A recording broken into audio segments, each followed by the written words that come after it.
Welcome to the 2018-2019 Lectures in Catholic Experience, and really a very special welcome to any of you who might be here at St. Jerome's University for the very first time. We're thrilled that you can be here and thrilled that you've chosen this night to be here. You will not be disappointed. I want to begin by acknowledging that we are on the traditional territory of the neutral, Anishinaabe, and Haudenosaunee peoples. The university is situated on the Haldimand Tract, the land that includes 10 kilometers on each side of the Grand River. We give thanks for the privilege to work and to live on this land, and we are committed to building respectful relationships with Indigenous people and communities in order to enhance our knowledge and learn how we can have an active role in reconciliation. My name is Christina Vanine, and I coordinate this lecture series. So if you have not done so, before we get fully into the program, would you please put your phones and other beeping devices on silent or turn them off altogether? That would be very helpful. Thank you.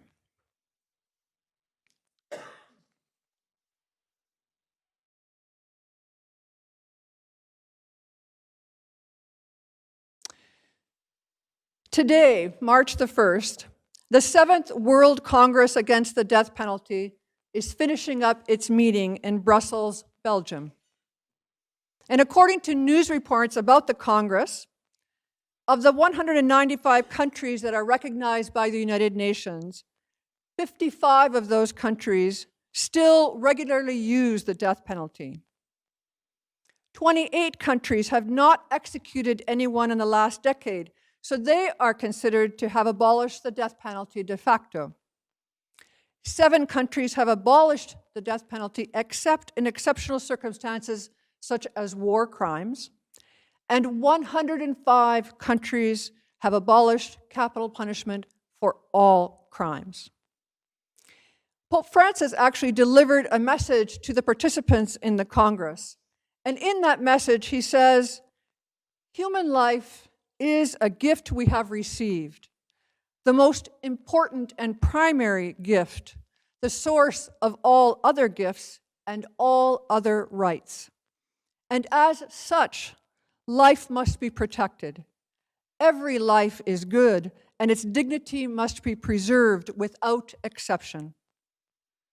Consequently, capital punishment, he says, presupposes a serious violation of the right to life that every person has.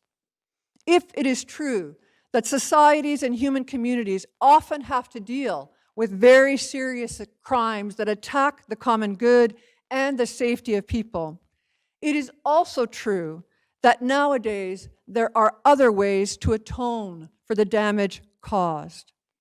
We must never abandon the conviction of offering, even to criminals, the possibility of repentance." Pope Francis, in this message, honors all those people who work to abolish the death penalty around the world. And he says that their work is a courageous affirmation of the principle of the dignity of the human person.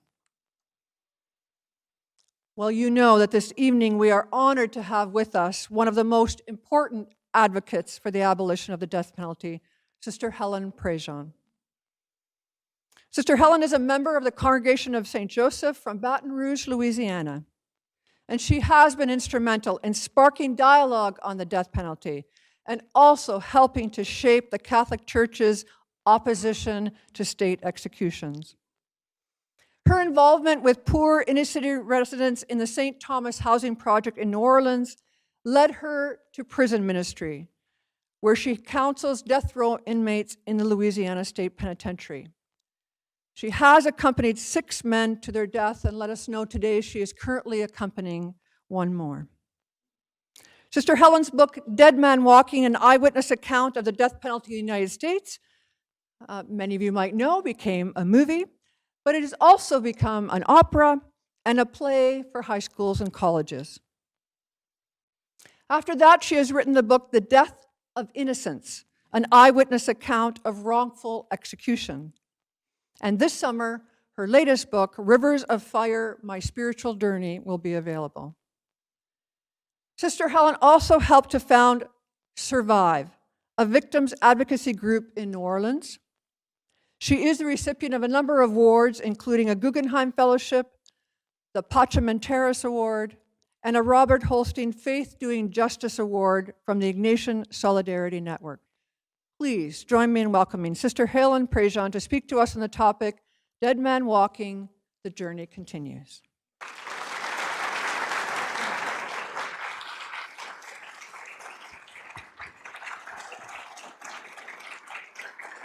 Thank you. Okay, now can y'all handle Southern?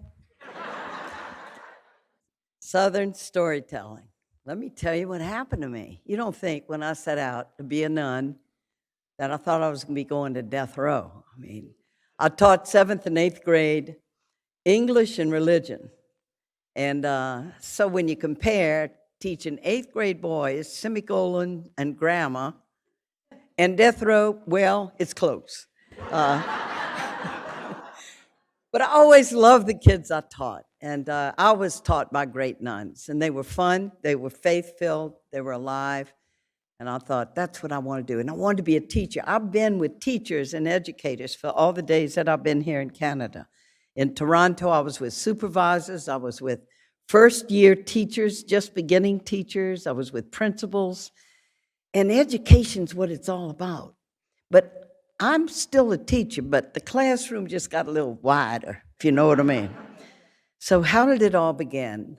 And so Christina said I was working in the St. Thomas housing projects. This book I just wrote, River of Fire, is about the spiritual awakening. It took me a while to get it, that the gospel of Jesus was not just about being charitable to people, but being a person who worked for justice. And we had a huge debate in the community about that. After Vatican II happened, nobody took the reforms and changes of Vatican II more than religious sisters in the United States. I mean, we took that Vatican II bit in our mouth and we started running with Vatican II. And we changed things because it used to be the old style religious life was, it was a semi-cloister. It was kind of like combining the monastic life where you left the world with the active apostolic life where you taught. But it was like when I taught at Cabrini School, we couldn't eat with lay people. Nuns had their own bathroom. I mean, you didn't mix it up with people because you were separate, see? Now, I'm honest in the book because I wanted to be a mystic and a holy nun, right? And when you become a nun, they said you were a bride of Christ. I mean, that makes you pretty special, you know, that I must be specially loved by God that I could be the bride of Christ. I mean, but it was separated from the world, that the world was a place where a lot of bad things went on. So, sister, you're going to be protected from that. Now, you pray, and you pray for all of us. And I want to ask you a question. Do you really think a nun's prayers to God have any more weight than your prayer to God? I mean, pray for me. What did he say? What did he say? Oh, you hanging by a thread if you depended on that. I mean, that's what Vatican II taught us. The people of God, the church is primarily us. It's just us. It also happens to be the definition of justice because it's usually a small group of people who say we're going to do something, and you look around the room and you say, well, it's just us. But that's what it's about. So anyway, grace wakes us up. And so it's about awakening. And because I'd grown up in a privilege, well, I grew up in the Jim Crow days in the South, Baton Rouge. My daddy was a successful lawyer. So we lived in a big house, and we had Ellen, African-American servant who worked in the house with Mama, and Jesse, who worked in the yard. And Mom and Daddy were always kind and helped Ellen and Jesse get a house, helped Jesse get a job at the refinery, but never questioned what it must mean that when you rode the bus, you had to go to the back. There were only certain water fountains you could drink from. And at Sacred Heart Church, where we went to Mass and made our first communion, Black people couldn't even sit with white people. And this is what culture does. Because my mom and daddy, that's a good mom and daddy I had. And they just never questioned it. So when we're living in a culture, it gives you eyes, the way you see things, ears, the way you hear things. And so when discussions would come up, well, Mama, why are Black people always in the back of the bus? Well, honey, it's better for the races to be separate, because that way people aren't fighting, and they like to be with their own kind. We like to be. Culture gives you the reasons why you're doing what you're doing. Faith and grace wakes us up. Sometimes culture is in alignment with what the gospel of Jesus is about, but sometimes it's not. And one of my really big discoveries is, I used to think if something was the law of the land, then it must be moral. It must be right. And in getting into the death penalty debate with people, people say, well, it's the law. And the presumption is, well, if it's the law, it must be right. Well, there was a time in our country when slavery was the law, where you couldn't teach a slave to read, or you couldn't teach a slave to swim. It's the law, but is it of God?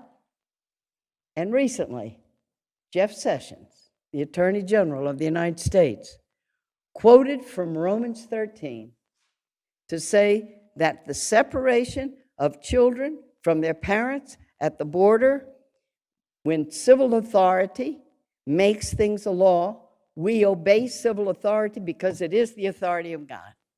And see, I had met that argument in some of the Catholics on the Supreme Court in the United States, Justice Scalia, who gave a conference in Chicago, and he used as his text Romans 13, where Paul says, be obedient to civil authority because they represent the authority of God. But you can't do that blindly. I mean, when the Nazis were in charge in Germany, that was the law of the land, that slowly, with the Nuremberg laws, Jews were excluded first from being able to be professors, from being able to go to certain places. It was the law of the land. But because it's a law, is it of God?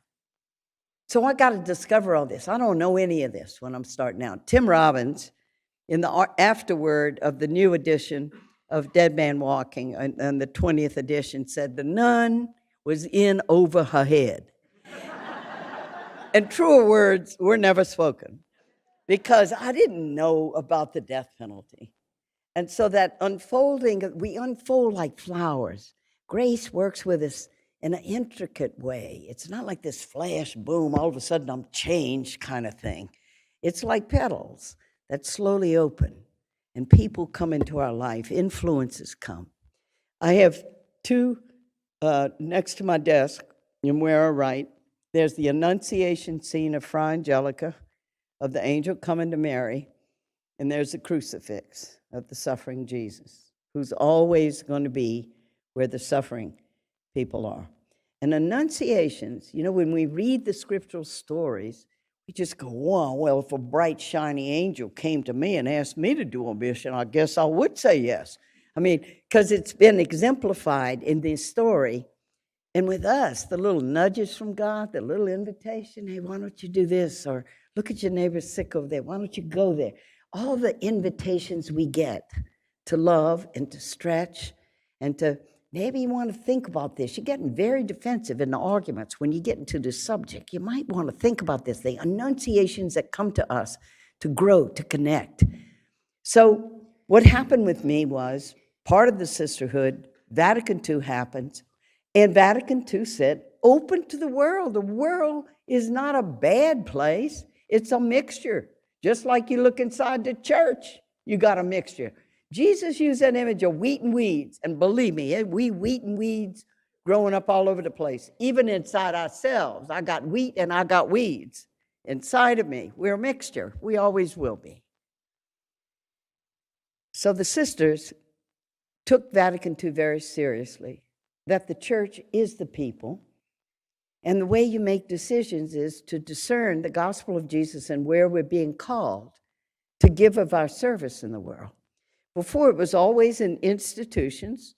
So, I mean, Catholic nuns have made the Catholic school system, built it to what it is today, hospitals. But then things got a lot more open-ended after Vatican II. So where are we being called? Where's the suffering of the world? And you got to know that when our community was debating this, There was the social justice nuns, and there was the spiritual nuns. And I was in the spiritual camp because I was saying, well, if poor people have God, they have everything. I mean, if we just teach people to love God and to know God, they have everything they need. We're never going to be able to solve all the problems of the world. Just help people to know God and feel God's love, and then they can handle anything. And the social justice nuns were saying, but look at the poverty in the city. Look at the racism that we have. We have a higher incarceration rate than education rate in Louisiana. Isn't it interesting that the former slave states have the most prisons? Look how racism is, and bringing out the social problems.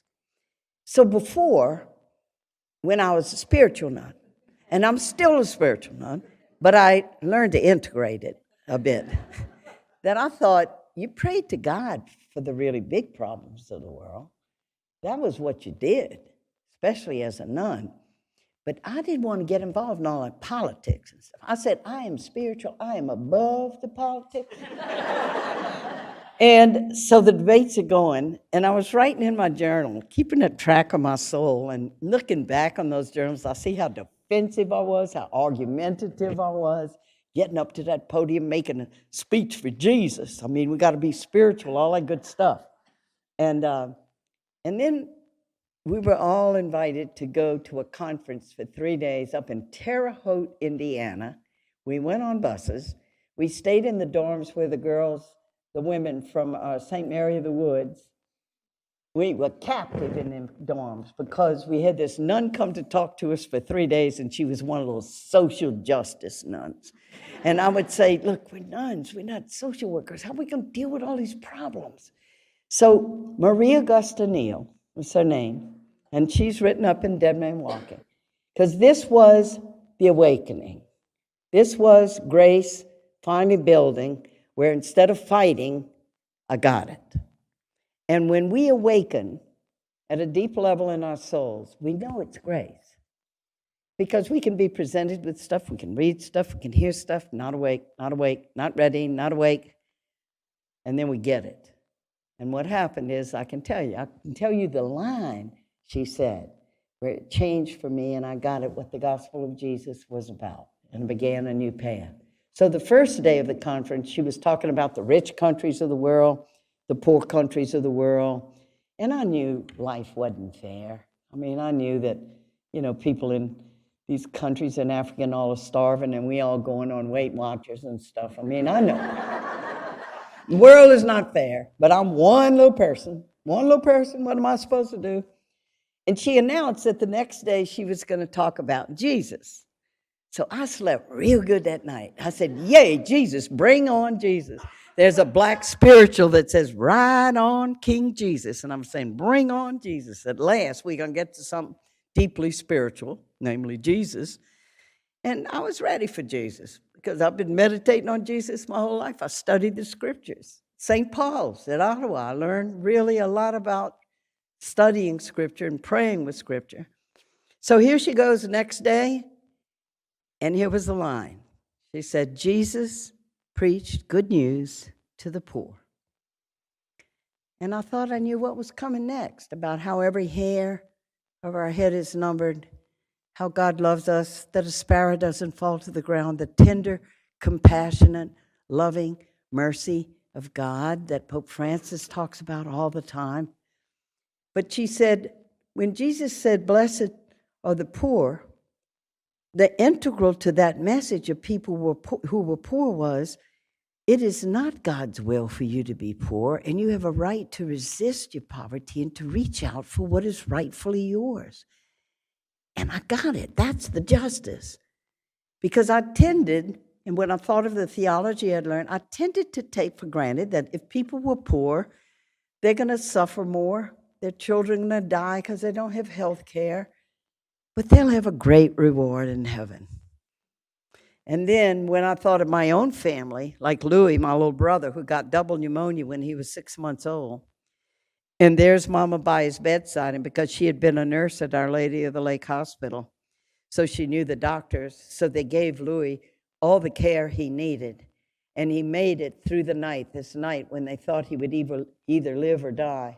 And Mama had Lourdes water from Lourdes. We would go to Lourdes as a family, but she had gotten it from one of our aunts who had been to Lourdes, and she had it in it used to be a mercurochrome bottle. We used to have mercurochrome. We called it Monkey Blows Red, and it didn't burn like methylate. I mean, we loved mercurochrome, but she had all the Lourdes water in this little red bottle, and all night she prayed and said promised the Blessed Mother that Louis would be dedicated to the Blessed Mother, and would dress in blue and white for 6 years, and she had little crosses all over where Louis' lung. So he got well, but he had those red crosses on him for a long time. But I think Louis got sick. Louis got health care. What does it mean not to have health care for your child? And that, of course, that poverty is not God's will. It's a result of systems that we build.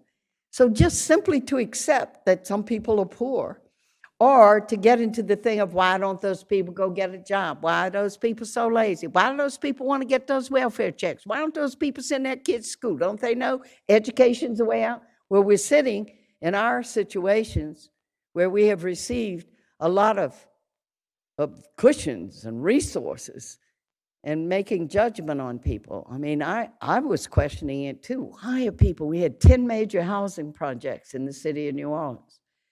So when Marie Augusta Neal said, integral to the good news to poor people is that it is not God's will for them to be poor, and they have a right to struggle for what is rightfully theirs, I got it. And I realized, I don't even know any poor people. Lived in New Orleans, 10 major housing projects. But see, we live in neighborhoods. So I had never been into any of the projects. Meeting people, I only met Black people as servants. I didn't meet Black people as equals, as neighbors.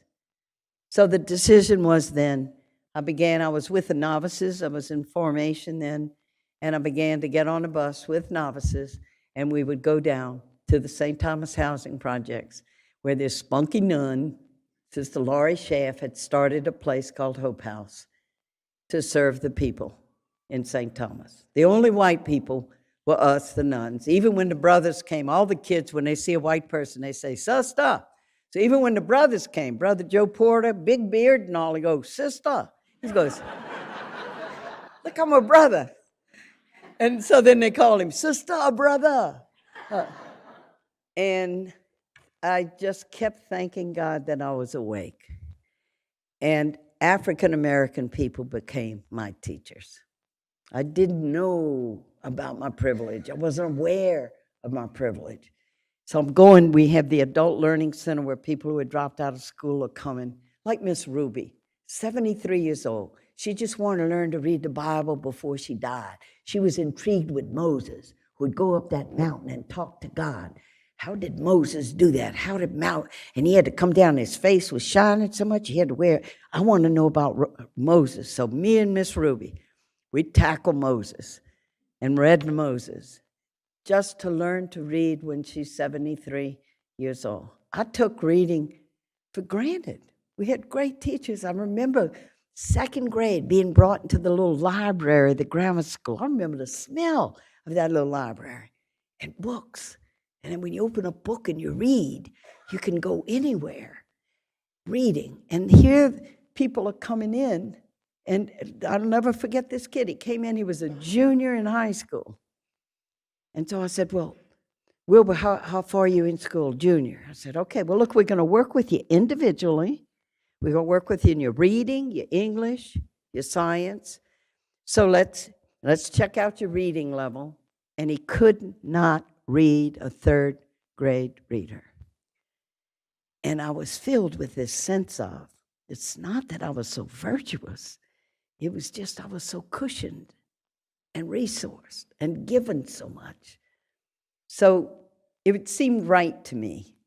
Black people who had been our servants when I was growing up, now I get a chance to serve them in the Adult Education Center. And everywhere I looked, I was learning. I was keeping a journal. I'm reading Martin Luther King now. I'm reading Dorothy Day, what she did in the inner city, because I'm awake. and I'm ready. And everything was different. It's like being in another country. Like relationship with the police was different. How they treated young black men. Education different. Health care. People didn't have health care.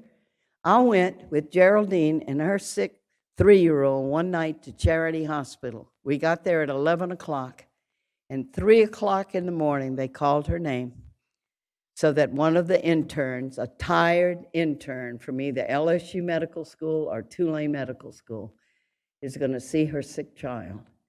And I thought of Louis. I thought of the medical care we got. But when you're poor, you wait. You wait a long time for medical care. Now, I want to tell you this. Now, I know y'all are not perfect, but Canada, in so many ways, you got a fresher start at being a nation.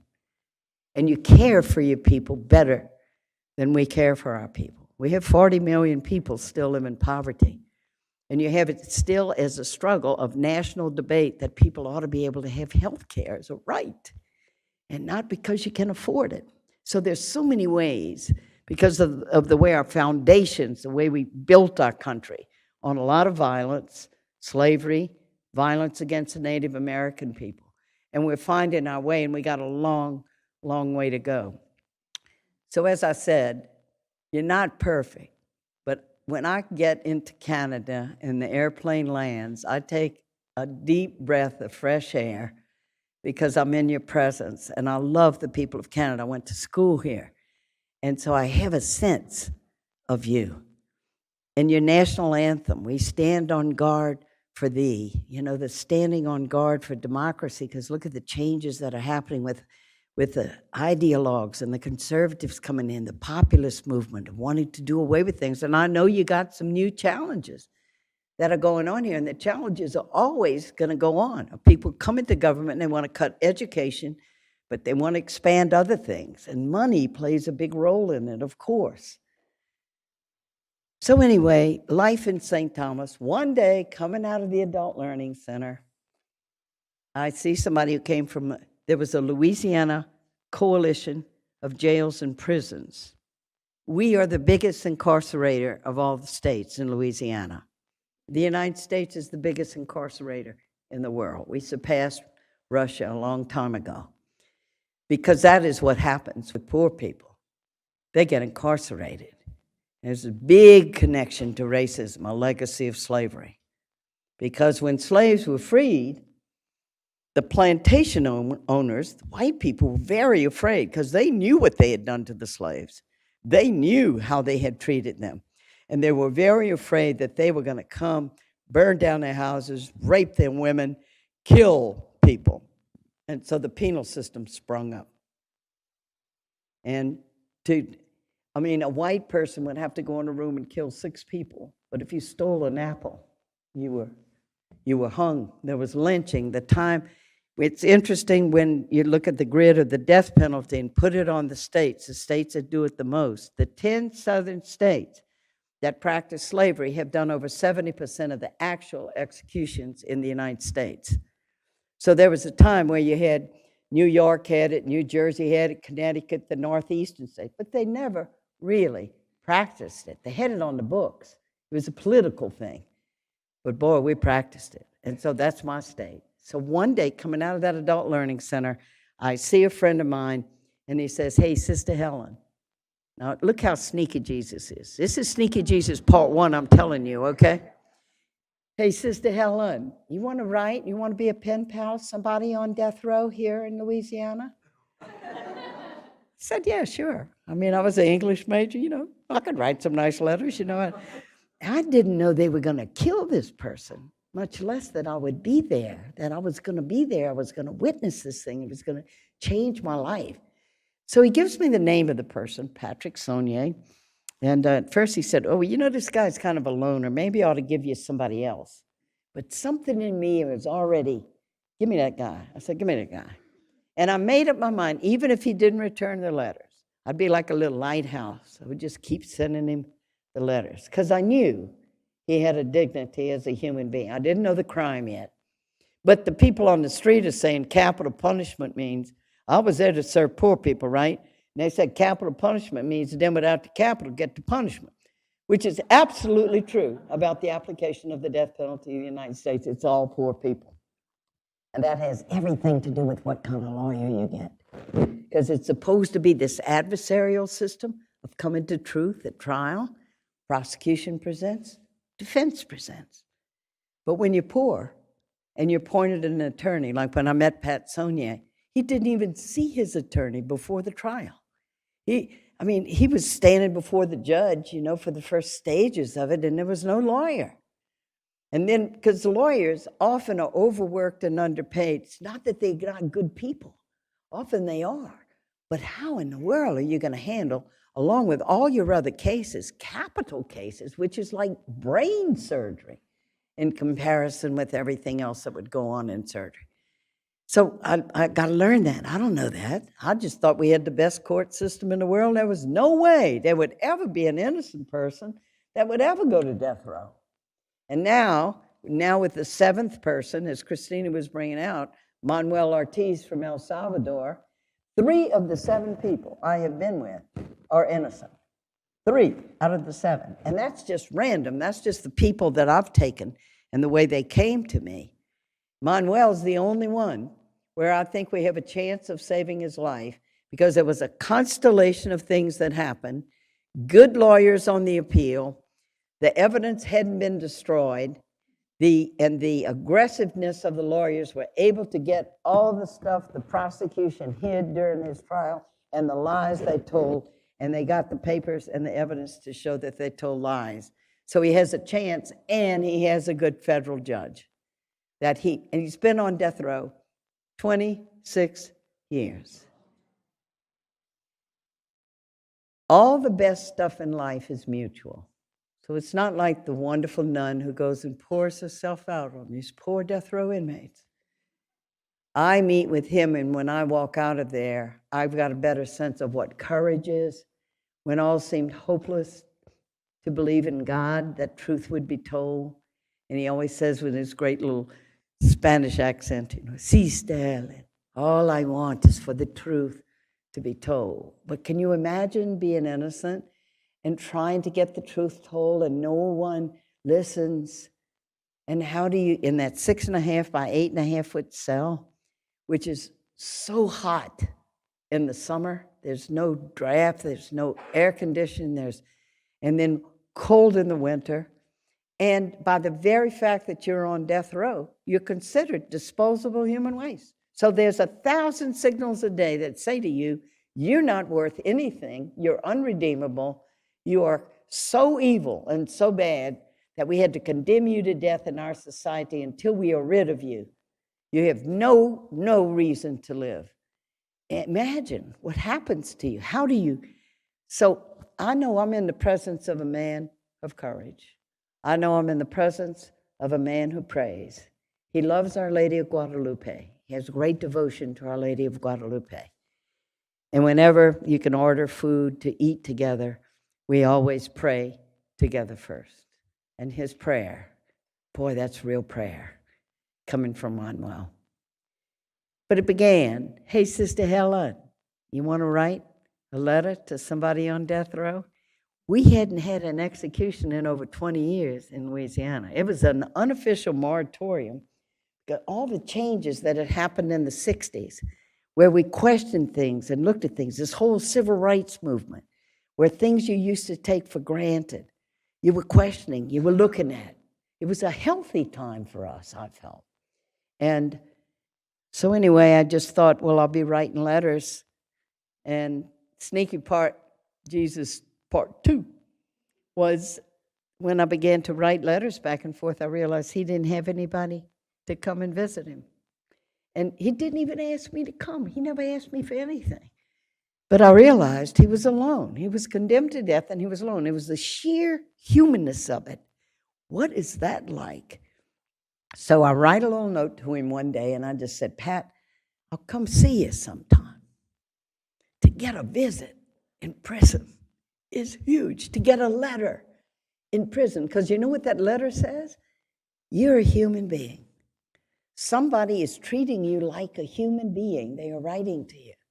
So, I mean, in the next return mail, here it is, and it's the visitor form. And so he said, well, look, you have to classify you as a visitor. You could be my friend, but look, I'm a Catholic, you're a nun, will you be my spiritual advisor? I say, yeah, sure. So I'll fill it out. Sneaky Jesus Part 2. Because this man is going to be killed in the electric chair. He's going to be executed at midnight. And like 3 hours before that execution, everybody's got to leave that death house except the spiritual advisor, who will be able to walk with him and be with him and say to him when they kill him, look at my face, I'll be the face of Christ for you. And I want to talk a little bit about grace. Because maybe when you're hearing this, you're going, how did that nun do that? I don't know if I could do that. And I'm listening to the story, and I don't know how I did it either. Except I do know. Because grace comes up inside us as we need it. And in those days of waiting with Pat, 3 days before he's executed, 2 days, and here's the mental torture of the death penalty. Torture is defined as an extreme mental or physical assault on someone rendered defenseless. Tell me, what could be a more extreme mental assault than to tell you in 3 days you're going to die? And when you go into the death house, there are 2 red telephones in the execution chamber. One of them is to the courts, and one of them's to the governor.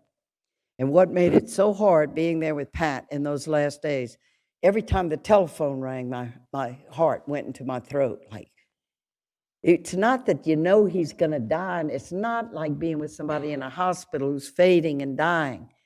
It was, he could be alive or dead depending on the phone call. What will the phone call be? Is that the court saying you have a stay? So with Dobie Williams, that's just what happened. They were just serving him his last meal. The warden came in, said, this was the way he put it, Dobie, I don't want to put you on a roller coaster ride or anything, but the Supreme Court just faxed us and you got to stay. So I remember Dobie looking over the clock. I'm going to live. I'm not going to die tonight. I'm going to live. And everybody I've known on death row has the same nightmare. It's my time. The guards are coming in. They're dragging me out of my cell. I'm sweating. I'm struggling. I'm going, no, no. And then I wake up. And I look around. I'm in my cell. Not tonight. And then you also watch as others are led past your cell that are taken out to be killed. How can this happen in the United States of America? We're supposed to be one of the leading democracies of the world. And you want to hear something interesting? In 1976, when the Supreme Court of the United States put the death penalty back, that's the year you in Canada defeated it. It came close. And one of the MPs, who was a pro-death penalty guy, stood up in the parliament and said, you know what defeated this bill? It was defeated in church basements because the religious people of Canada really organized and poured in letters and calls to the MPs, and that's what defeated the death penalty. Religion in the United States is a tricky thing. Like we say, we're a Christian nation. But boy, you know, Pat was executed in '84. I started getting involved with the anti-death penalty movement and with the national board and all. And there was a terrible statistic that came out in the mid-'80s that the more people went to church, the more they believed in the death penalty. Now that is bad. That is bad. And a lot of it is the way the cross and the execution of Jesus was interpreted. And I've been in the thick of these discussions with people, and I have had people say to me, say out loud, God's for execution. Because if Jesus hadn't been executed, the Father didn't stop it. He let his Son be executed. God's for executions. And besides, they did a terrible crime. They pay for their sin with their life, and they go to heaven. The understanding of the crucifixion of Jesus in the 10th century, St. Anselm used for the first time a juridical model that a divine being, God, his justice had been offended, and so it would take a divine Son to appease the wrath of the divine justice that and only the death of a son would do. And just 3 weeks ago in Wyoming, a state that barely practices the death, they don't really kill people, but they have it on the books and the politicians use it, that they're tough on crime. And one of the senators said, well, they killed gods for executions. If Jesus had not been executed by the Romans on the cross, we would not be saved from our sins. What saves us? What does salvation mean? And you look at the whole thrust of Jesus' life, that we're saved when we learn to love. We're saved when we learn to get past our little shriveled egos. We learn to love. We learn to be compassionate. We feel with the sufferings of others. We begin to give our life over. We begin to know how to love our enemies. And I'm going to tell you the story of the hero of Dead Man Walking, the father whose son was killed by Patrick Sonnier. What does it mean to be saved? Salve, wholeness, healthiness. What does it mean? And what did Jesus teach us? And to look how facile the arguments can be with religion. And I've noticed in the debate on the death penalty, everybody likes to get in there and quote an authority that God, besides, God is on my side in this debate. And I would like to do a little Bible quoting here. So they call it biblical quarterbacking. You toss me your quote and I'm going to toss you my quote, right? And so I actually witnessed one time before the Judicial Committee of Louisiana, where we had introduced an anti-death penalty bill, which didn't have a snowball's chance, and you know what, but we wanted to start introducing, and here comes the district attorney, and he said, I'd like to quote Jesus. I perked up. I said, wow, he's going to quote Jesus. And he says, Jesus said, those who live by the sword die by the sword. He lived by the sword he killed, so now he dies by the sword. That's it. Religion can easily be used to uphold the law, killing. And when you look at the history of religion, Jesus said, wheat and weeds, wheat and weeds. Boy, we got wheat and weeds coming up all over, and the way religion is lived. So the great gift of Vatican II to us is to live the gospel of Jesus. And as Pope Francis is teaching us, that the church ought to be the field hospital out near where the suffering and the wounded people are. And he's saying to all the priests and the bishops, get out of the buildings. You can't just teach doctrine. You got to live the gospel. You got to make it live. And he's inviting us to that.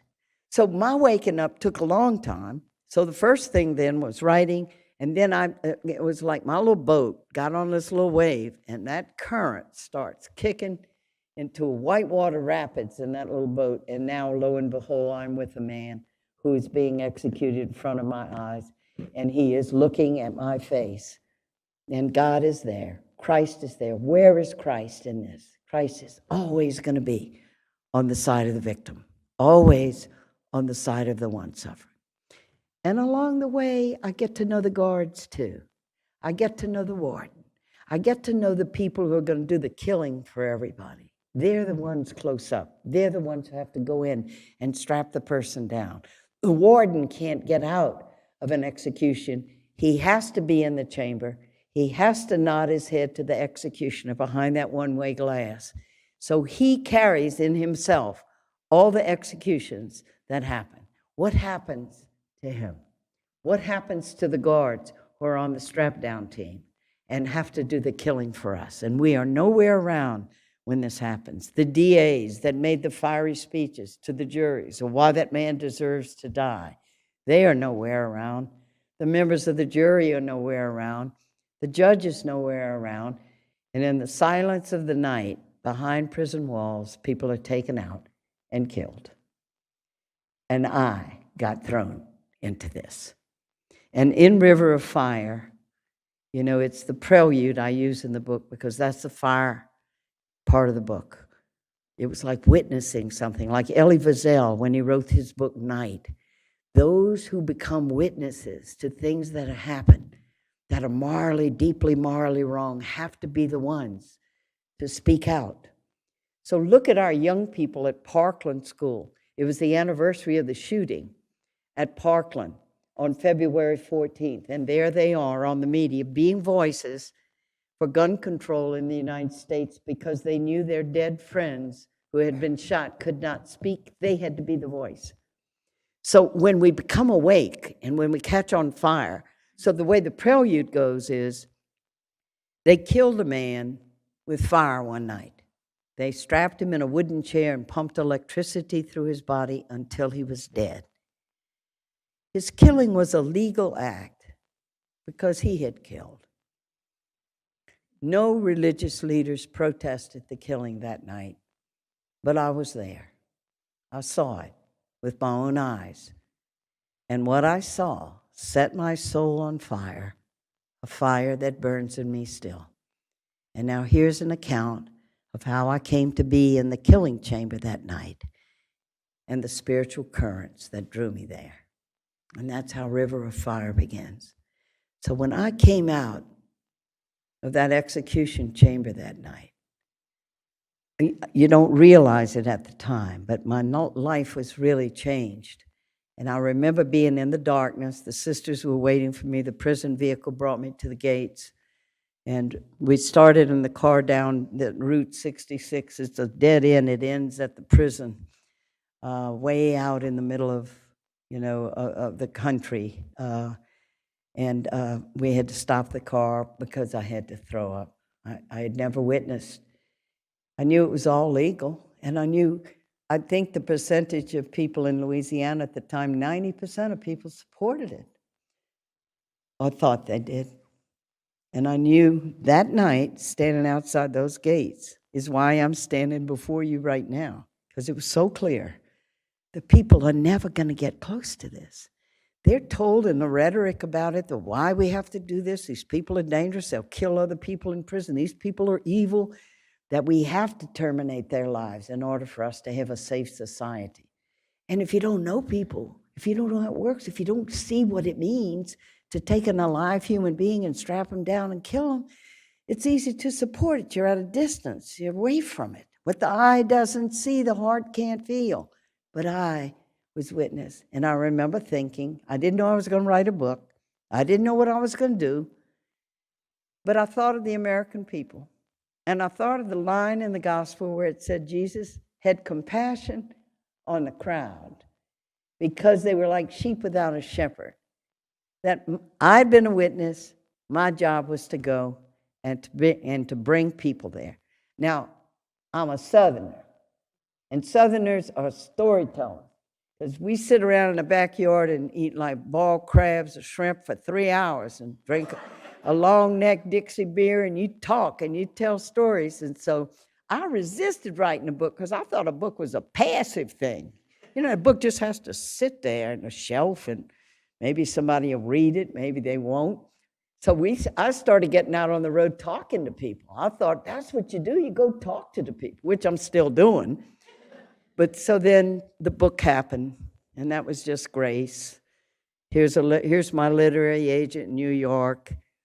Here's a great editor at Random House. Yeah, we'll publish your book. Now, I want to talk to you about the writing of the book and the shaping of the story, because there's a big part that I have not talked about yet. That man in that death row cell that I wrote to, that man whose humanness I could see, that man who I said, look at my face, when they do this, I'll be the face of Christ. What had he done? And when I wrote the first draft of Dead Man Walking, I had a really good editor. I've only worked with great Jewish editors at Random House. I'm on my third book, third Jewish editor. And they're helping me.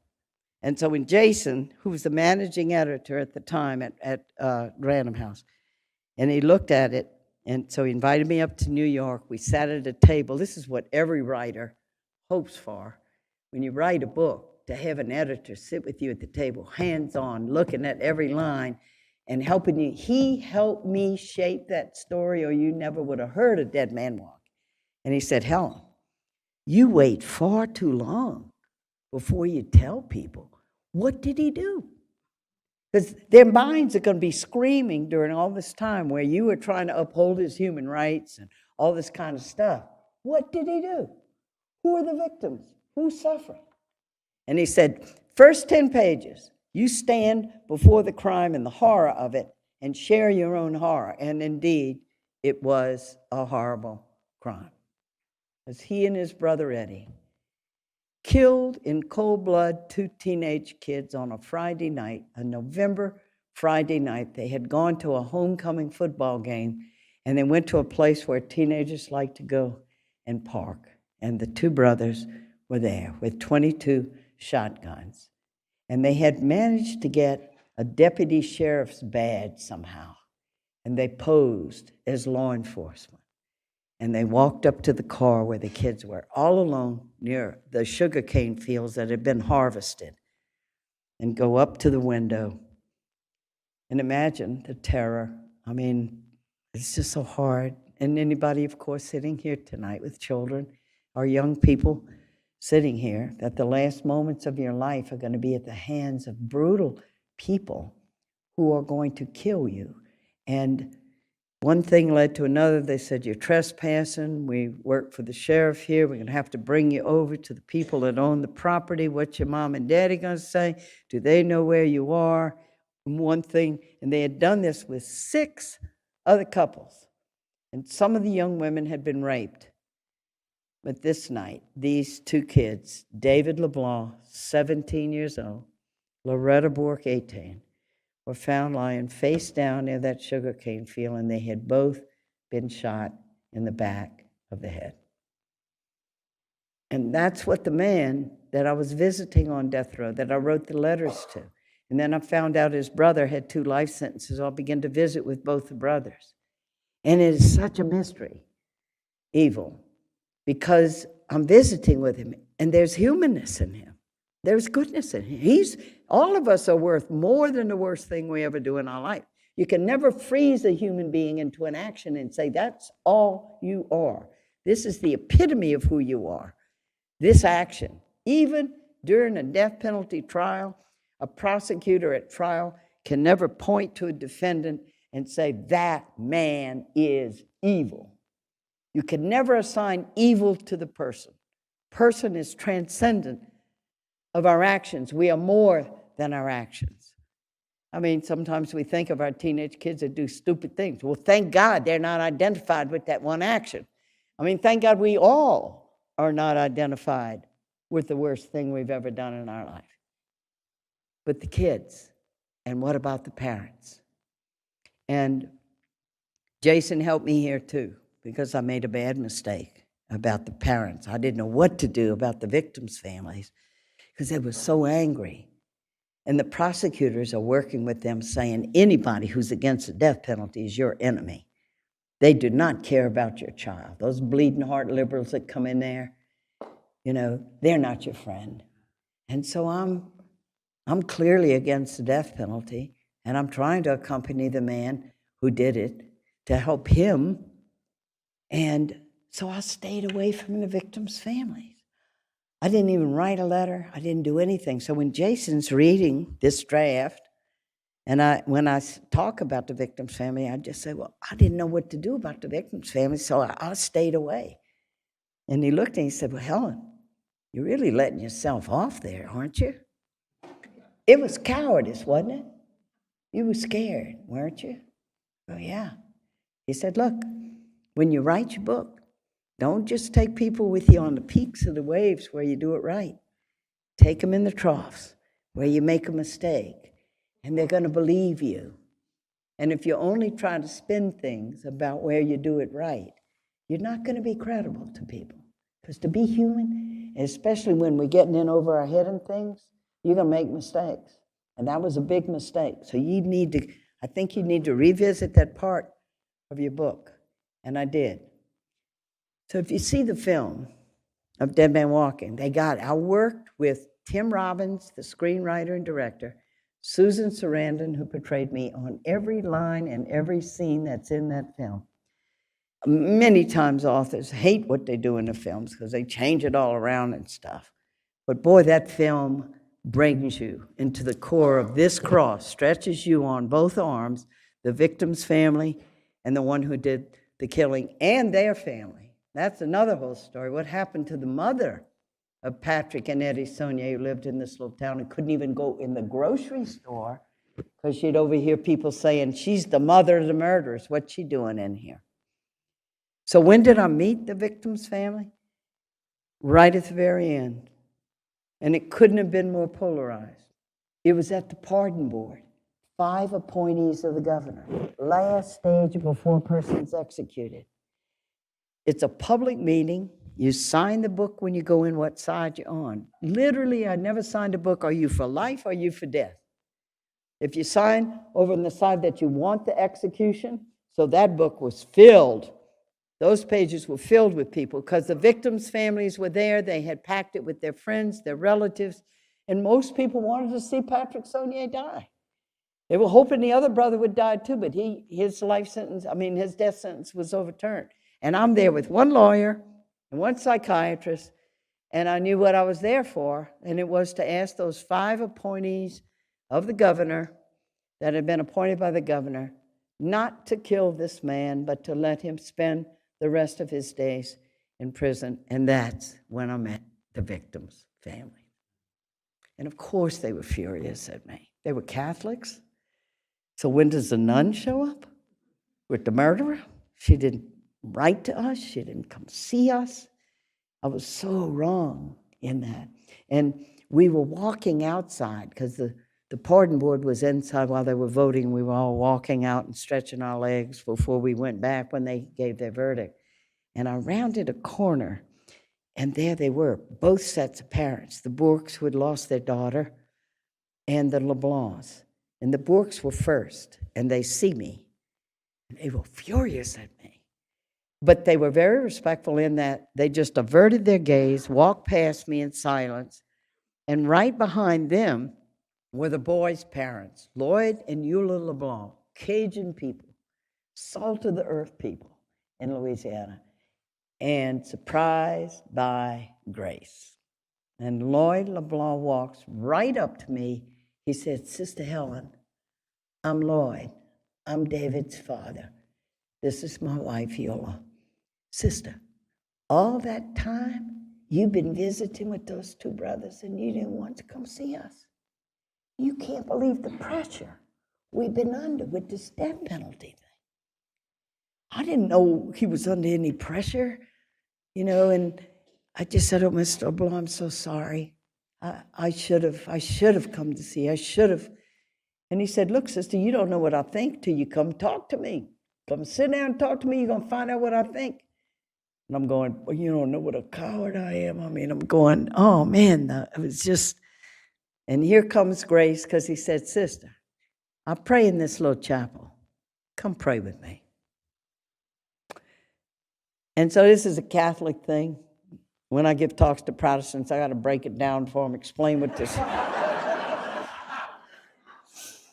Because it's keeping vigil before the Blessed Sacrament through the hours of the night, going for a holy hour, so all the hours of the night are covered. That's these deep Catholic Cajun people from all the hours, from 10 to 11, from 12 to 1. And his hour was from 4 to 5 in the morning. So it meant going to Baton Rouge, spending the night there, going with my sister and my brother, driving over to St. Martinville. And there's the man standing in the parking lot waiting for me, and we go in to pray.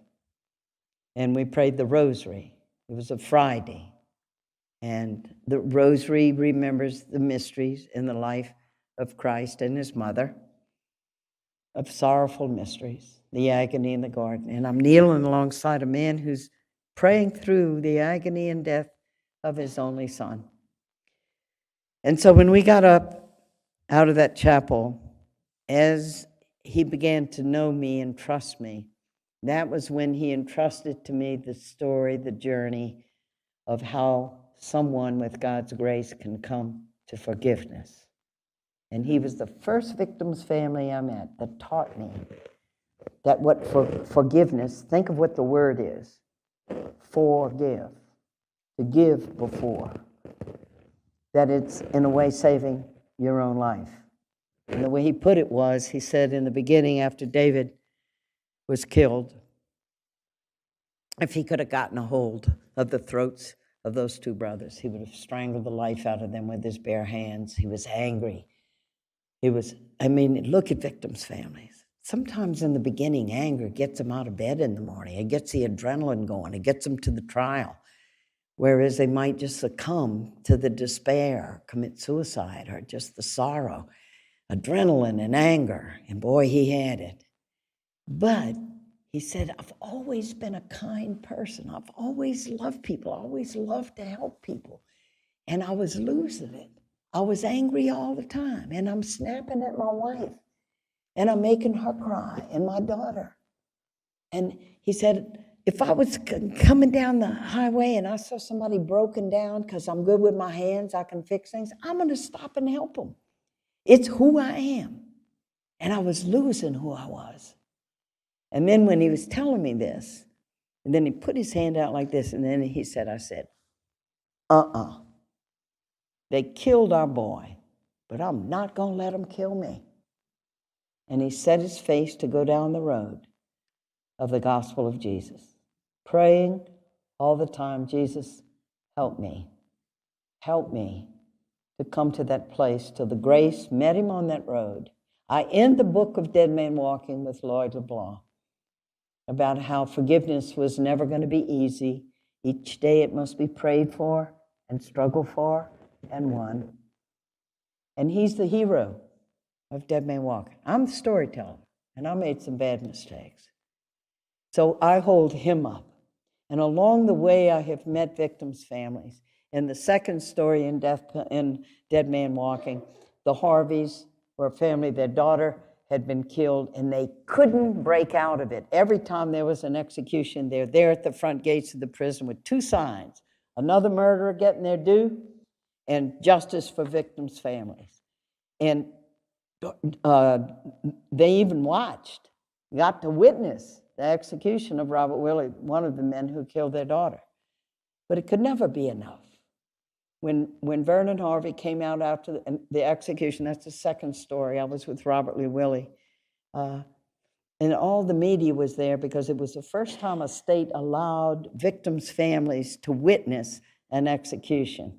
So the national media was there. And of course, here comes Vernon Harvey, who had his own press conferences. I can't wait. I wish I could pull the switch on that SOB. And he comes out, he's witnessed the execution now, and he comes out and all the media goes up to him and said, well, Mr. Harvey, how do you feel now? He said, anybody want to dance? Got any whiskey? Want to dance? I got to watch that SOB die. And then he added, you know what? He died too quick. And he did his thumb like this. I hope he burns in hell. And whenever I'd visit him, he'd say, you know what they should have done with Willie? Strap him in that chair, and 2 seconds before midnight, go unstrap him, put him back in his cell, and say, nah, not tonight. In his mind, he kept killing Robert Lee Willie even after he was dead. And so you have to ask this question: what can really heal a victim's family? Community, love, support can heal a family. Sometimes having grandchildren and children, because they're alive and you keep living for them. But when you're alone, if you're not in community, I've noticed that those sometimes are the people who, and sometimes I'm asked, well, what advice do you have for victims' families? I said, I don't have any advice to victims' families. I haven't had anybody murdered in my family. And I had to be honest with myself. When I wrote the book, I just said, if somebody killed my sister Mary Ann, or if they killed Louis, if they killed my mother, can't say I automatically would say, well, no, Jesus said to forgive, I forgive them. It's going to entail a journey. And we, please God, don't have to deal with somebody murdered, but we know what it's like when somebody we love is hurt. And we're going to choose to get even, or we're going to not let that hate overcome us, that we can hold on to the love that's inside of us with integrity and not lose it into hate. So maybe that's a meaning of the Native American proverb: the one who begins to go on a journey of revenge should first dig 2 graves, because it never stops. And I felt sorry for Vernon Harvey that night after the execution of Robert Lee Willie, because there he was, anybody got any whiskey, anybody want to dance? And I went, he's like a real thirsty man who just took a long, long drink of salt water. It could never be enough that Robert was dead now. What's going to be the focus of his rage? If the killing of him, then what? And then the healing and love. So that's why we began a group of people who had been through loss and could help each other, who could gather with each other, who had been through the grief, and then could support each other into healing and into life. I'm going to end with just one word about the 1,600-year journey that it took for the Catholic Church to do principled opposition to the death penalty. So it takes a long patience to do dialogue for changing things. And the traditional teaching of the Catholic Church was never about vengeance. It was never about they killed, so we must kill them, as the political rhetoric soon got to be in the United States. When they do a terrible crime like that, and we're going to be able to pick them out, the worst of the worst, then they deserve to die. And it's justice for them to die. But it was always about protecting society. So you had Augustine in the 5th century, when you had the Goths and Visigoths and Huns breaking down the gates of Rome. And so there's violence, there's no prisons, there's no way to contain people who are violent. And so the church allowed for the state then to execute people. And then when you had Thomas Aquinas in the 13th century, and he said, well, it's like a gangrenous arm that you cut off for the health of the body. It was always about defense of the body, never for just pure vengeance. But it took a long time. Amnesty International had principled opposition, no exceptions. And the more you understand about human rights that are inalienable, just to persons because they're persons, which means the government doesn't give for good behavior certain things or take away for bad behavior, things like life, because it's inalienable to the person. And it's always against dignity. And so the dialogue is going on about the death penalty. People like me, other people involved, visiting people on death row, sharing in the community. We got to abolish the death penalty. And we share experiences. And we reflect on the Gospels. And gradually we grow into a new understanding. The last thing is to change the thing in the dogma, in the written document of the church. And that's what happened on August 2nd with all the dialogue that went on. Because we, as church, as people of faith, are in the world. We grow. Sometimes it's ahead of us, like Amnesty International, the Universal Declaration of Human Rights was ahead of us because the Catholic Church in the teachings kept saying the state has a right to take life. The state has a right to take life. And as long as you give them the right, then you're going to also say to them, so you get to set the criteria and set up the mechanisms by which some people will be killed, chosen and killed. So we celebrate that. And now the challenge is, so a document has been changed. Now how do we get the fire in the hearts of the people in the pew so that we can live that? And it's just not like, well, a document got changed.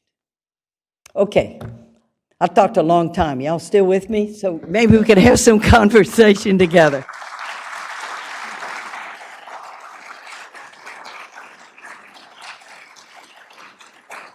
How are we doing? Is it too late? No.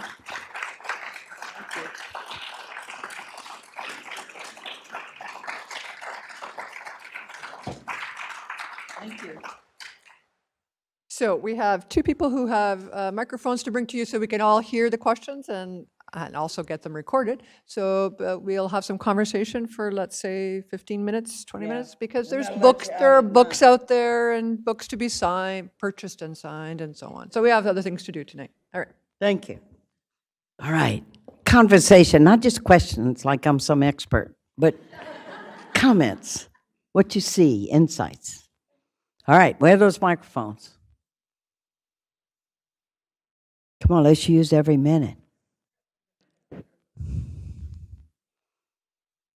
Sister, far be it from me to correct a nun, but I was in the Parliament of Ottawa in the Visitors Gallery on a late night in the 1980s to witness the vote to end the death penalty in It Canada. was in the 80s.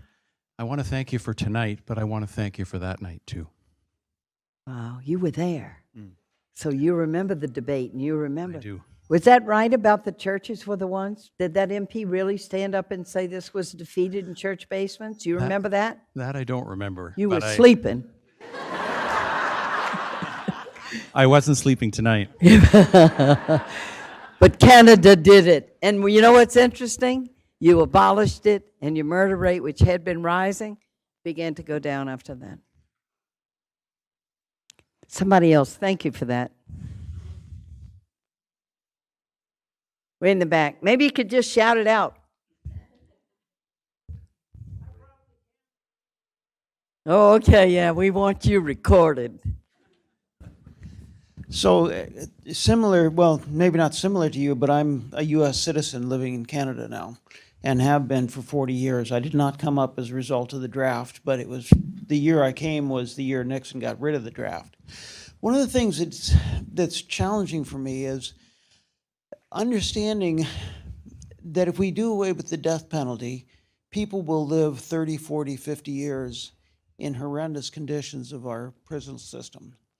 And I don't know how to resolve the horrendous abuse and terrible punishment that is with the punishment of capital punishment. And I understand that many of the people who are killed are the poor, they're oppressed, they're unjustly executed. But even staying in the prison system is a horrendous abuse of their humanity. But not totally abuse. There's life, where there's a difference between life and death. I also, these people kind of glom on to me, but there's a man I've been visiting who was a friend of Eddie Saulnier's. He just died a few years ago. He's been in prison 41 years. And it was a horrendous murder. I don't know if they'll ever let him out. But he's alive, and he has grown as a human being. And he's learned to love and to give himself to the other people. We are beginning to learn about penal reform in the United States. Part of it was just look at the costliness. And so we have a decent governor now in Louisiana. And he is beginning to commute sentences. They put a decent parole board and pardon board so that people who have, without an infraction or disciplinary write-up, have been in prison, for them to be let out. So change is beginning to happen in the United States, that 3 strikes and you're out thing, where, I mean, you could steal a pizza, but it was the 3rd strike and you'd be sent in for life, or juveniles sent in for life. Horrendous sentencing for drugs with no violence. We're beginning to wake up, and there's beginning to be reform. But I can tell you this, the thing that makes a difference in prisons is people who visit and people who come, and education. And they have done study after study after study. Then when people are educated, they don't recommit crimes. Partly is because they begin to have words. There's a guy, Bobby Leonard, he would come to the Adult Learning Center when I was at St. Thomas to talk to the young people about not going to prison, because he had gone to prison for stealing, robbing banks, and he got put in a federal prison in Atlanta where he got an education. And he said, before he said, if I had a difference with somebody, I'd just haul off and slug them. But then I started having words. And you know, I could argue with him and I could speak. Just think of that. All he knew before was to strike, to hit, or to be hit. And then he learned language and words, and he read books. And here he is now coming to talk to our young people in St. Thomas. Stay in school, get educated. So education makes a big difference. And it's been, there are just so many things that need to be done, that prisons do not need to be places where people are in exile and they are not connected to the community. And then when they come out, what a role for the churches and people of faith to welcome them and to help them then to get reoriented into society. So you didn't come to Canada for the draft, huh? You want to tell us why you came? You recognize there are a lot of people with Trump now that Canada sure looks good to us.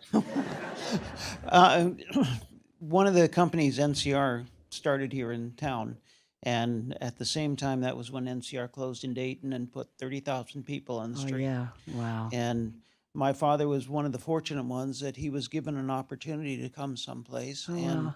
I came here and went to grade 13 and went to a Fantastic. wonderful university and attended many classes here in philosophy because they had Here at some St. Jerome's? philosophy. Yes, even though I was Wonderful. an This is a engineer. great place. Yeah. Yeah, I love this place. And married a wonderful Canadian woman from a small town and have 4 children who are dual citizens now. Oh, isn't that neat? Thank you So- for sharing that. Okay, somebody else.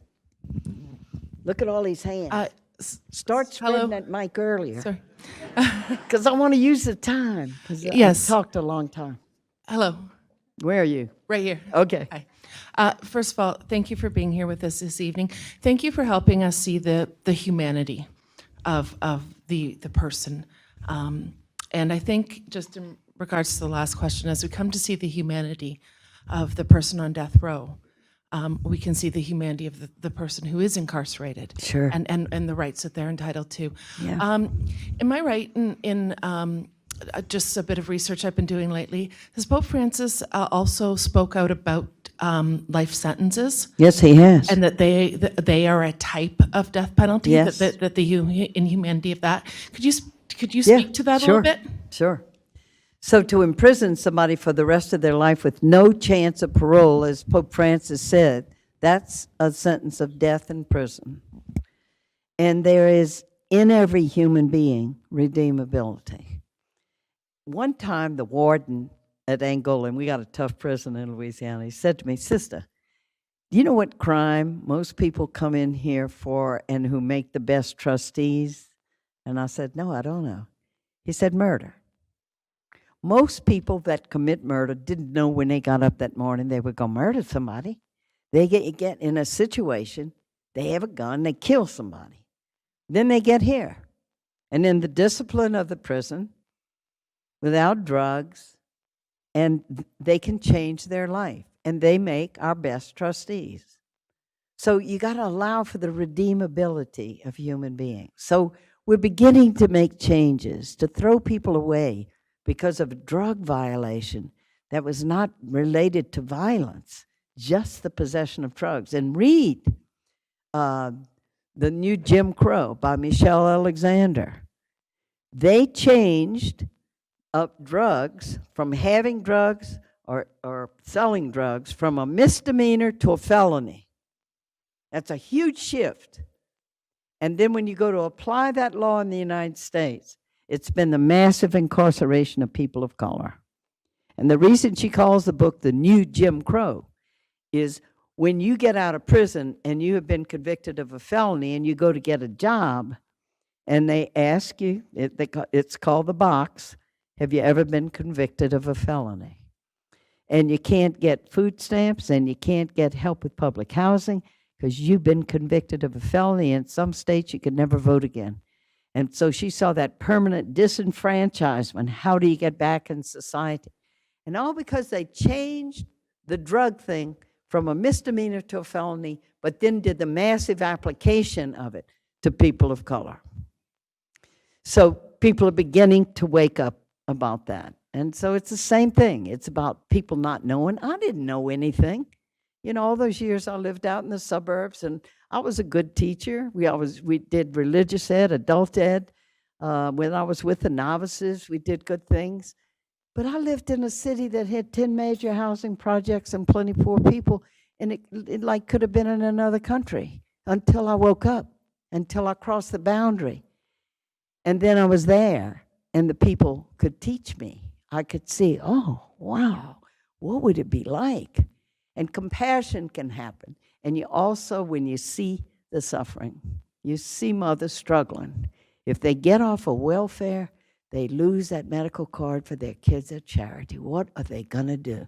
The struggle now to get a job, welfare to work, sounds like a really good idea. But they spend so much on child care for their children that it ends up, I mean, we have huge needs for family leave and for families to be able to be together when a baby's born in the family. We have a lot of needs. But you know what? You know what I found? That night outside that execution chamber, I was thinking of the American people. And I said, they're not vengeful. That's not who the people are. They can't wait to see people executed. They've been made to be afraid, and they don't have a clue about how this thing works. So bring them close to it, and they're going to get it. So now we see a huge shift happening in the United States. There's not avid support for the death penalty. Actual practice is down to a few pockets of rabid prosecutors that go for the death penalty. And we're this close to finding it unconstitutional. And we had a huge setback with our courts because Trump has appointed two people who are not about, I mean, isn't it interesting how we can read the same words, but we bring our life experience. And a lot of these people are elite people who've gone to elite schools and don't have any experience with poor people. And it's going to take a while, but we're doing the work in the states, state by state, with the people to abolish the death penalty gradually.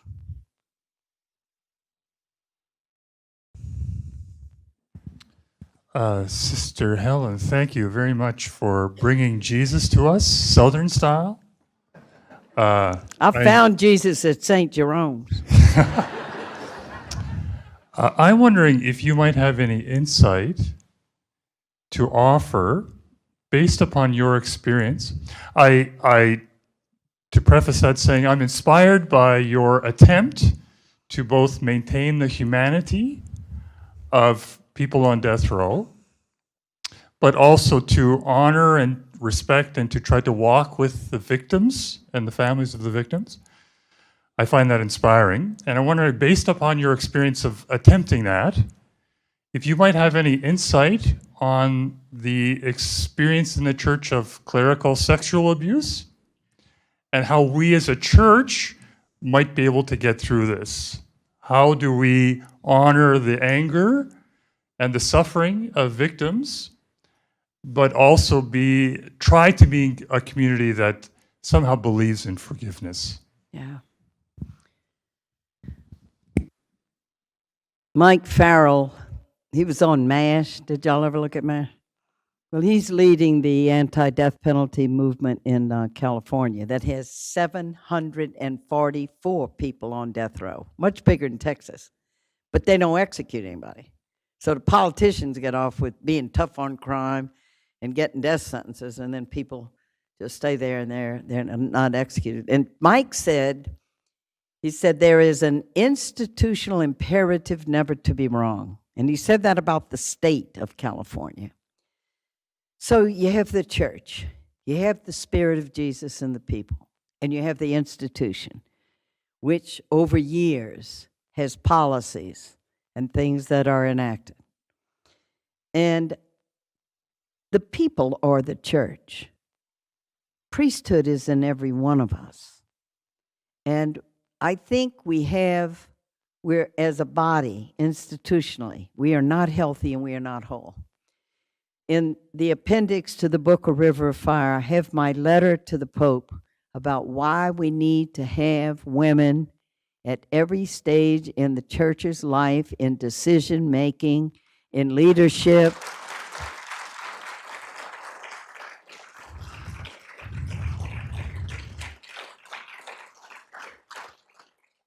Because to have an all-male priesthood, I mean, just look at our Congress and look at the difference, 108 women in Congress now, and women of color, the diversification that we have there, and the difference the women already are making in the discussion. So they're in this all-male kind of club, and clericalism is a big problem, and Pope Francis has been addressing that too. They go to the seminary and they come out with status. They got people washing their clothes. They got people cooking their meals. They have a captive audience every time they get up to the mic. People don't walk out of church. They're there for Sunday Mass, and if they get a terrible homily, they don't kick them out of the job. I mean, there's no job evaluation of what. And women cannot get up to the pulpit and proclaim the gospel. Because I'm a woman, I've been preaching all over this country and talking all over this country, but in my own church at Mass, I can't read the gospel. I can't proclaim the gospel simply because I'm a woman. Now, that's just crass discrimination that anybody can see, as if because you're a woman, you can't mirror Christ. So we have to do rethinking at a real solid level there, that we have to change not just the priesthood. And what may be the changing factor in there is the deacons.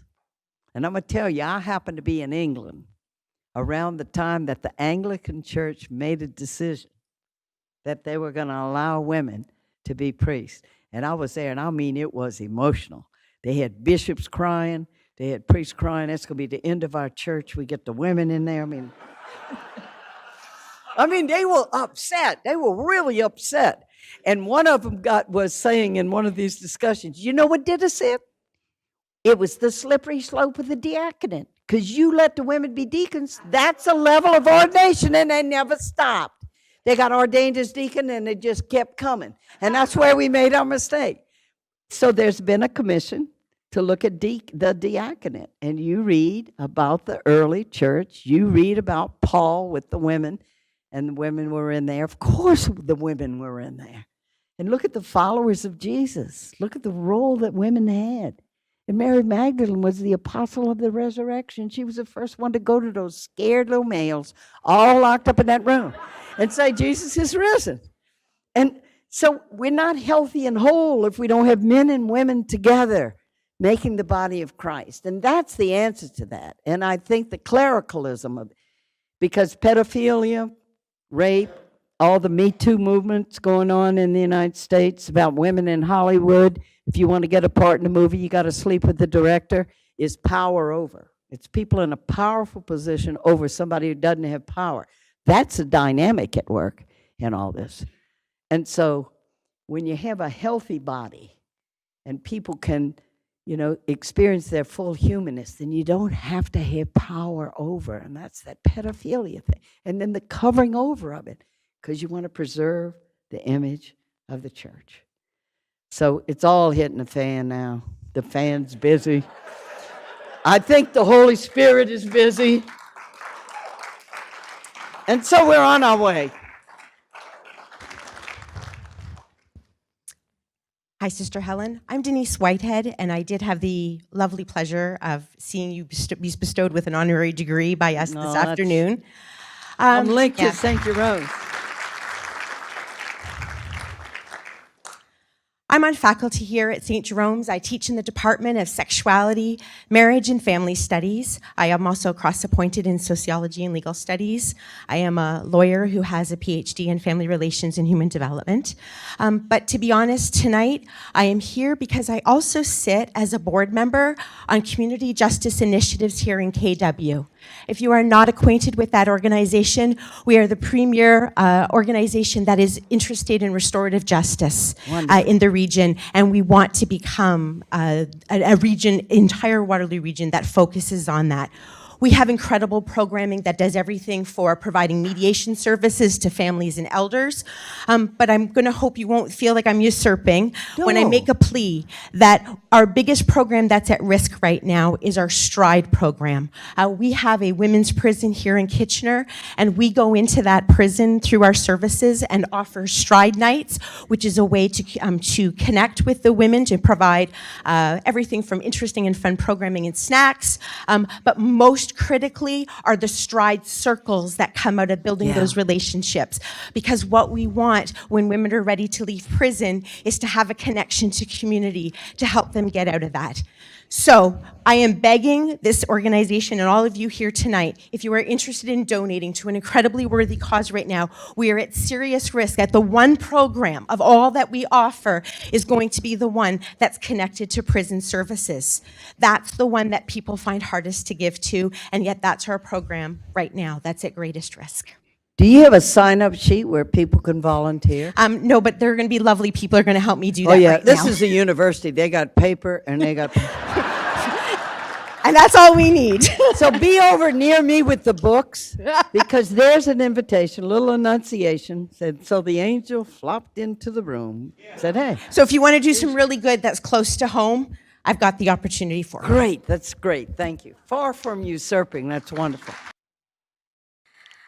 I've been given the honor of thanking Sister Helen, and I'm not quite sure there are enough words to express how deeply thankful we all are to be in the presence of such a remarkable and courageous woman. Sister Helen, I thought of you and the work that you do this past weekend, the first reading from the book of Samuel.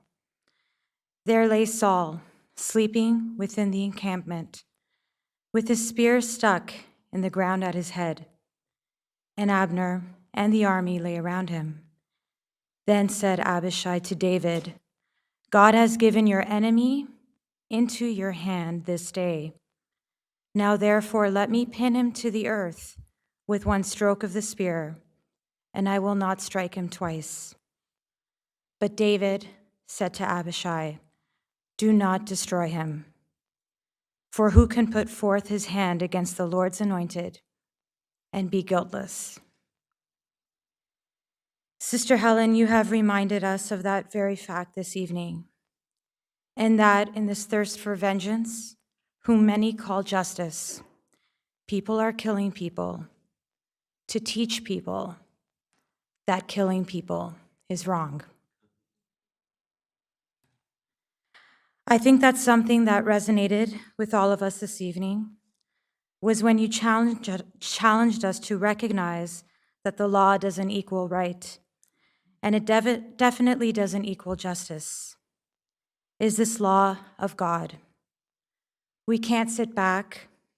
We need to not only challenge the systems, but also come to know, serve, and love those who suffer because of these systems. But we can't do any of this without grace. It comes up inside us when we need it.